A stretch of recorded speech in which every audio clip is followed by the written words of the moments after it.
solo la ma recevoir te keroog festival boobu bu ko neexoon mu ne dañuy doog a toog waaye ñoom fi fekkoon luñ doon def rek defoon nañu ko toog barki Serigne Touba fu ma toll di ko wax ndax du ma fënk jëf ba ma demee Paris bañ may defal interview laaj ma ci ñoom ni ma noo def ak ministre yu bees yi dama ne leen teral nañ ma sagal nañ ma def nañ ko daan defee sama ñetti directrice yii nag taxaw tubaarkar la bëgg ma te yàlla tax festival bu jot nii lañ koy ànd ak man nga dem Dakar te yàqoo Dakar sama xarit bi dem Dakar te yàqul Dakar sama xarit bi toog fii tubaarkar la boole koo gën kon maa ngi leen di nuyu bu baax di jox sama ministre kàddu gi ndax ñu toog bari na tubaarkar la macha allah monsieur le ministre secrétaire d'État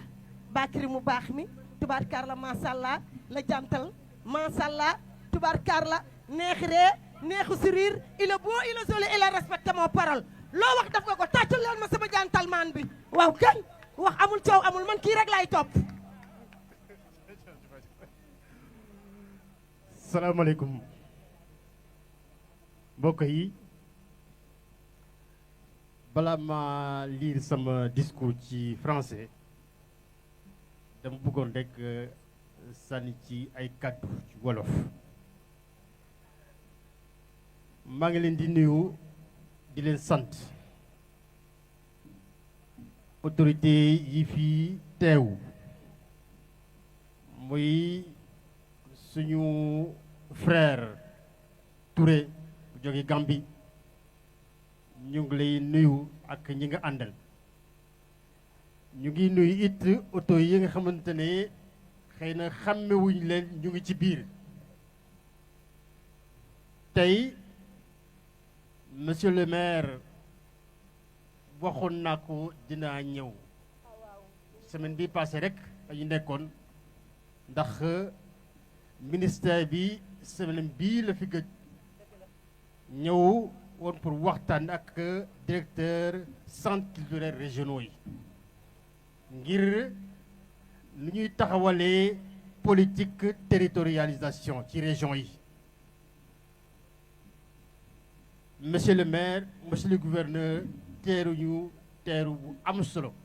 ok aji maa ngi lay nuyu di la gërëm di la sant ak ñi nga àndal ñëpp di nuyu équipe bi di nuyu it képp koo xamante ne jàpp nga ci ba festival bi mën a taxawu muy édition bi ak édition yi passé yëpp gis nañu liggéey bi ngay def ak ñi nga àndal muy fii Sénégal muy bitim réew te liggéey bi ngay def dafa bokk ci mission yi ñu dënk muy lépp loo xamante ne dafay may dafay jëmmal patrimoine muy patrimoine matériel patrimoine immatériel festival sénégalais di taasu dafa bokk ci patrimoine immatériel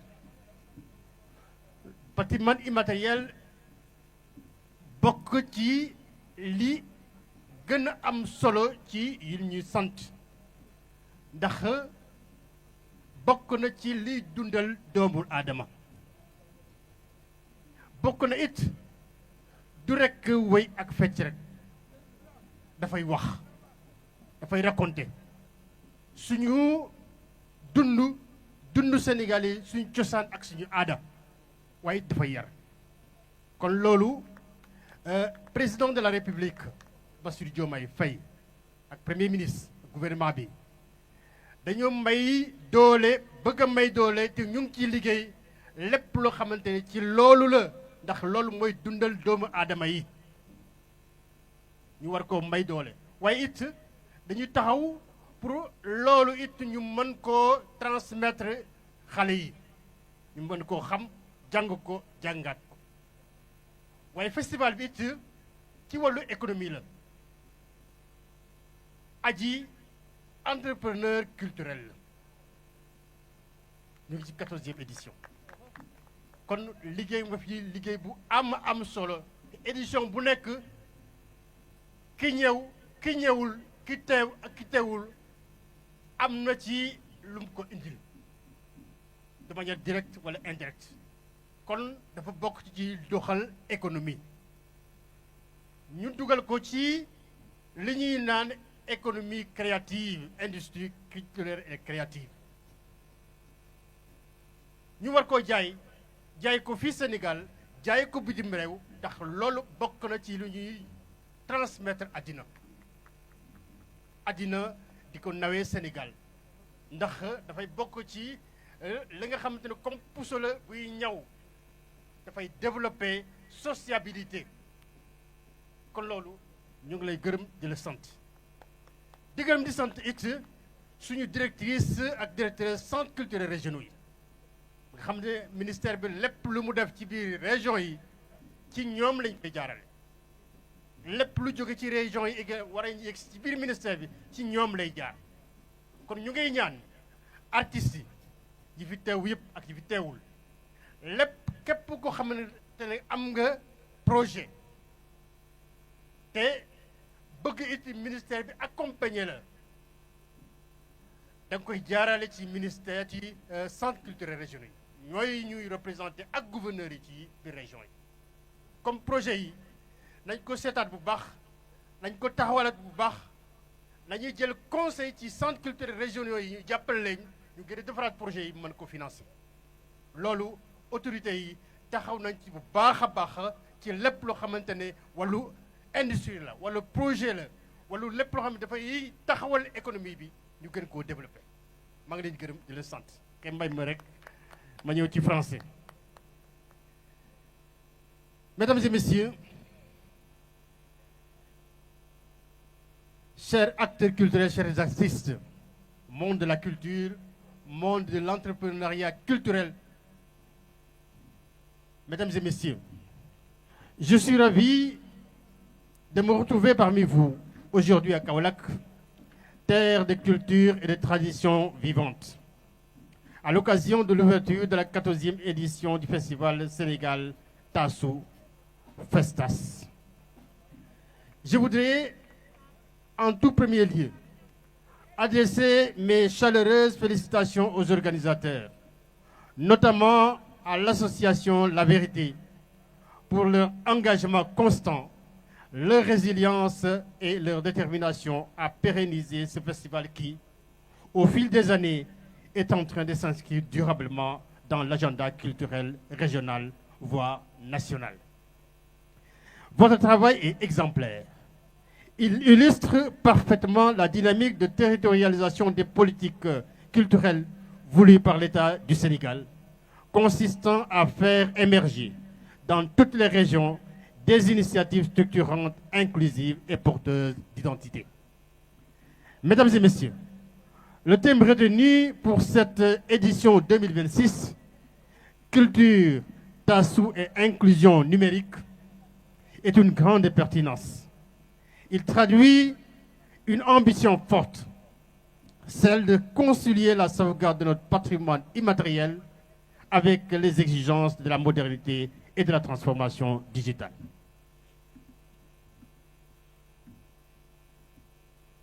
Le tassou, en tant qu'expression orale, poétique et rythmée, constitue un pan essentiel de notre patrimoine culturel immatériel. Il est un médium de mémoire, outil de transmission pédagogique, vecteur de critique sociale et de création artistique. Le valoriser aujourd'hui, c'est préserver notre identité tout en la projetant dans l'avenir. En y intégrant la dimension numérique, vous ouvrez de nouvelles perspectives, à savoir création digitale des formes d'expression, diffusion élargie des œuvres, meilleure visibilité des artistes, accès accru des jeunes aux formes traditionnelles revisitées et inscription du tassou dans les industries culturelles et créatives contemporaines. C'est là tout le sens de notre action au niveau du ministère de la Culture, de l'Artisanat et du Tourisme. Faire de la culture un levier de développement, d'inclusion et de souveraineté, conformément aux orientations de son Excellence, Monsieur le Président de la République et du gouvernement, Mesdames et Messieurs, le FESTAS, comme le souligne votre projet, constitue une véritable plateforme de promotion des jeunes talents, d'échanges artistiques et de renforcement des capacités. Il contribue également à renforcer l'économie culturelle locale à travers des activités variées. Village du festival, débats, masterclass, concerts et caravanes promotionnelles. En cela, il participe pleinement à l'émergence d'un écosystème culturel territorial fort, créateur d'emplois et de valeurs. C'est pourquoi je tiens à vous assurer de l'engagement et du soutien du ministère.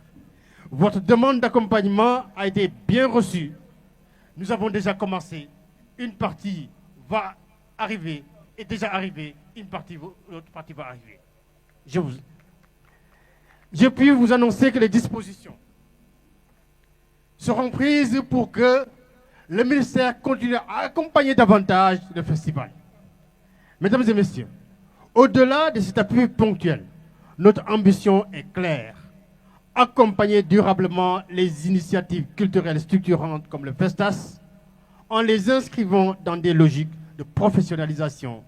de financement, de manifestations pérennes et d'intégration dans les circuits nationaux et internationaux. Chers artistes, chers jeunes, je vous exhorte à continuer à créer, à innover et ainsi de porter haut les valeurs de notre culture. Le Tassou vous appartient. Il appartient aussi au patrimoine du Sénégal et du monde. Faites-en un outil de dialogue, de cohésion et de rayonnement. Mesdames et messieurs, je ne saurais terminer sans renouveler l'expression de ma gratitude aux organisateurs, sans remercier les partenaires, les autorités locales et tous ceux qui, de près ou de loin, contribuent à la réussite de cet événement. Je voudrais, au nom de Monsieur le ministre de la Jeunesse, le ministre de la Culture, de l'Artisanat et du Tourisme, déclarer ouvert le festival, le FESTAS, version édition 2026. Je voudrais également remercier la délégation qui m'accompagne. Ici, à ma droite, M. Abdou Simbandi Diatta, qui est le directeur général de la culture du ministère. Je suis accompagné également de Mme Ndegor Nyang, directrice de l'Orchestre national du Sénégal. Je suis accompagné également de Mme Abi Faye, directrice du Centre culturel d'Outasek. Je suis accompagné de Mme la directrice régionale du Centre culturel régional de Kaolack, Djouma, Mme Djouma. Je voudrais donc vous remercier, Adji Magalay Gërëm di la sant. Jërë ngeen jëf.